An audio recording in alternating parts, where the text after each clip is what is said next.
Il est 8h30, heure de Jérusalem, 7h30, heure de Paris. C'est l'heure de la revue de la presse et des médias israéliens sur Studio Kalita et sur les ondes des radios juives parisiennes. Ce n'est pas tous les jours que le Premier ministre israélien écrit l'éditorial central d'un quotidien en Israël. Et lorsque c'est le cas, eh bien, il ne fait aucun doute que c'est, dans la revue de la presse israélienne, l'un des développements les plus importants à mentionner. Et c'est pourquoi eh bien, nous allons ouvrir cette revue de la presse ce matin par le Israël Hayom qui publie en une un éditorial signé Binyamin Netanyahou dans lequel celui-ci s'engage formellement à ne pas former au lendemain des élections un gouvernement d'union nationale, mais seulement un gouvernement de droite nationaliste. Ce texte est d'une certaine manière la réponse à un éditorial de Mati Tourfel qui, dans le même journal, il y a 2 jours, appelait précisément M. Netanyahou à annoncer officiellement qu'il n'irait pas vers un gouvernement d'union avec bleu-blanc et qu'il formerait donc un gouvernement de droite uniquement. Mais précise le Premier ministre dans cet éditorial, pour que cela se produise, il faut absolument que les électeurs de droite sortent de leur torpeur estivale et se réveillent pour aller voter. Il faut également tout faire pour ne pas reproduire l'erreur des précédentes élections au cours desquelles l'électorat de droite a perdu 7 mandats en votant pour des partis qui n'ont pas passé le seuil d'éligibilité, comme le parti de la Nouvelle Droite et le parti Zéhout. Et donc, dit M. Netanyahou, celui qui veut un gouvernement de droite doit absolument voter le 17 septembre en faveur du Likoud. En marge de cet éditorial, le quotidien gratuit se fait l'écho de ce qu'il appelle des failles dans l'union de bleu-blanc. On avait parlé il y a 2 jours des critiques émises par Benny Gantz et Yahalom envers le poste anti-Haredi de Yair Lapid, mais ce matin, le Israël Hayom parle de fissures et de réflexions de séparation au sein du parti Telem de Moshe Yahalom. Dans ce parti, on affirme être l'objet de critiques sur le fait que l'on ne rapporterait pas suffisamment d'électeurs et certains n'écartent pas l'éventualité que Moshe Yahalom quitte le bloc bleu-blanc au lendemain des élections, ce qui fait dire à Chaim Schlein dans son éditorial, toujours dans le Israël Hayom, qu'il ne croit pas qu'il y ait un seul Israélien capable de dire quelles sont les véritables aspirations de bleu-blanc. Pourquoi ? Eh bien tout simplement parce que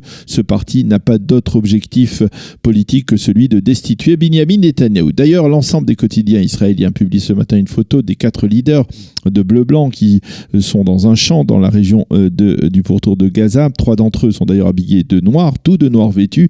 Gantz, Yahalom et Ashkenazi. Le 4e, Yair Lapid, est vêtu de bleu, ce qui fait dire aux observateurs avisés que c'est plutôt bleu-noir que bleu-blanc. Et pour revenir au désir de M. Netanyahou de ne pas perdre la moindre voix de droite, eh bien, le Maariv révèle ce matin que le Premier ministre exercerait actuellement des pressions afin que Moshe Feiglin retire son parti Zéhout de la campagne électorale en échange de la fermeture de cette liste. Netanyahou aurait proposé à Moshe Feiglin de payer les dettes importantes de Zéhout, des dettes qui datent des précédentes élections, environ 3 millions de shekels actuellement. Des proches des 2 hommes tentent d'organiser une rencontre d'apaisement. Il faut savoir que les relations entre Netanyahou et Moshe Feiglin sont extrêmement tendues, et ce, depuis de très nombreuses années. C'est une information, il faut le préciser, qui a été publiée hier soir en exclusivité sur la chaîne 13. Le Yediot Aharonot, lui, a choisi de consacrer l'essentiel de sa une à la recommandation de la police d'inculper le vice-ministre de la Santé publique, Yaakov Litzman, de corruption, de fraude et d'abus de confiance. Litzman est accusé d'avoir exercé des pressions sur le psychiatre en chef du ministère afin qu'il donne un avis médical favorable sur l'état mental d'une femme, membre de la Chassidoute de Gour, Malka Leitner, qui est donc membre de la Chassidoute de Yaakov Litzman et qui est accusée de plusieurs dizaines de cas de pédophilie en Australie. Elle risquait d'être extradée d'Israël vers l'Australie, et l'avis de ce psychiatre du ministère de la Santé publique aurait empêché cette femme d'être extradée vers l'Australie. Litzman est également soupçonné d'avoir exercé des pressions afin que les services sanitaires de son ministère reviennent sur leur décision de fermer un service de catering qui est très cher au cœur de Litzman, dans les quartiers orthodoxes de Jérusalem, et suite à des carences sanitaires graves. Dans l'entourage du vice-ministre, on se défend en affirmant que ces accusations sont mensongères et que Litzman a, durant son mandat, aidé de nombreuses personnes, mais jamais sans enfreindre la loi. Et puis toujours dans le Yediot Aharonot, ce matin, un entretien avec la députée bleu-blanc orthodoxe Omer Yankelevitch, qui est une femme orthodoxe, qui est au cœur d'une campagne de dénigrement. Ses proches démentent formellement les insinuations mensongère sur une relation proche avec Benny Gantz et déplore donc cette campagne. Enfin, dans le Haaretz, remarquons dans un éditorial de Dimitri Chomsky appelant à voter en faveur du camp démocrate formé par Barak, le parti Meretz de Nitzan Horowitz et Stav Shafir, car il écrit « Même s'il faut dénoncer l'approche d'Ehud Barak qui affirme qu'il n'y a pas de partenaire palestinien pour la paix, eh bien c'est actuellement l'idéologie véhiculée par le parti Meretz et Nitzan Horowitz qui est dominante dans ce front de la gauche israélienne. » D'autres titres en bref dans l'actualité israélienne répercutés donc dans les médias et les journaux ce matin.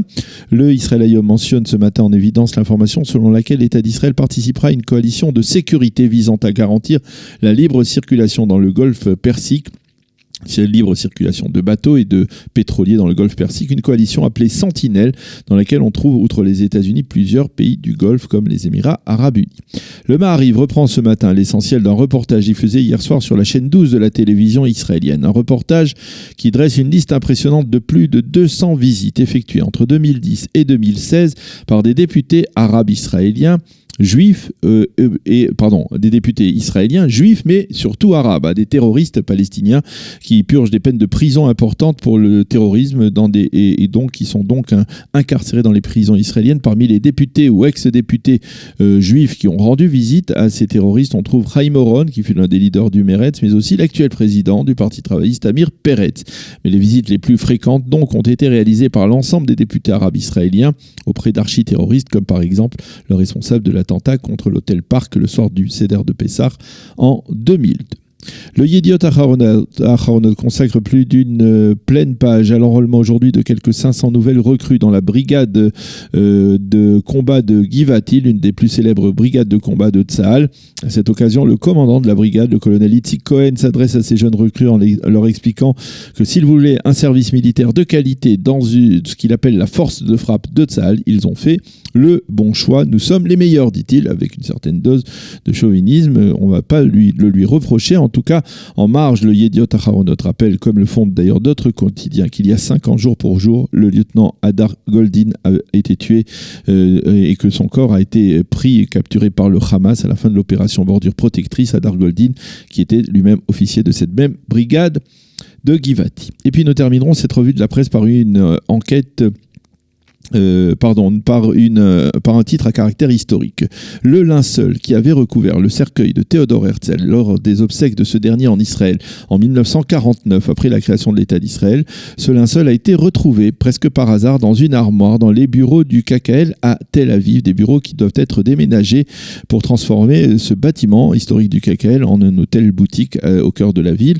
Ce linceul a été réalisé par Asher Weiss, un artiste juif autrichien avant la Seconde Guerre mondiale, et il avait été remis à Menachem Ussishkin, l'un des leaders du mouvement sioniste, qu'il avait gardé dans l'un des bureaux du KKL à Tel Aviv, donc jusqu'aux obsèques nationales de Théodore Herzl, et donc au rapatriement de sa dépouille mortelle de Vienne, où il avait été inhumé en 1949. Et le linceul avait donc, ce jour-là, à ce moment-là, recouvert le cercueil de Théodore Herzl, mais ensuite on avait perdu sa trace. Le plus étonnant est que le fils d'Asher Weiss n'est autre que le docteur Israël Weitz, qui habite aujourd'hui à Jérusalem, et que nous avons déjà interrogé ici à Studio Qualité, qui a écrit une œuvre remarquable sur la nouvelle lecture d'Herzl, une œuvre prouvant que Théodore Herzl avait une relation bien plus proche avec le judaïsme et la tradition juive que l'on a voulu le faire, ou en tout cas que les pères du sionisme moderne n'ont voulu le faire croire. Voilà donc pour cette revue de la presse et des médias israéliens de ce mercredi matin.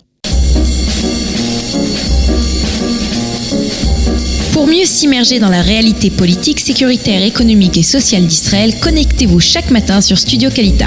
Daniel Haïk vous y attend pour sa revue de la presse.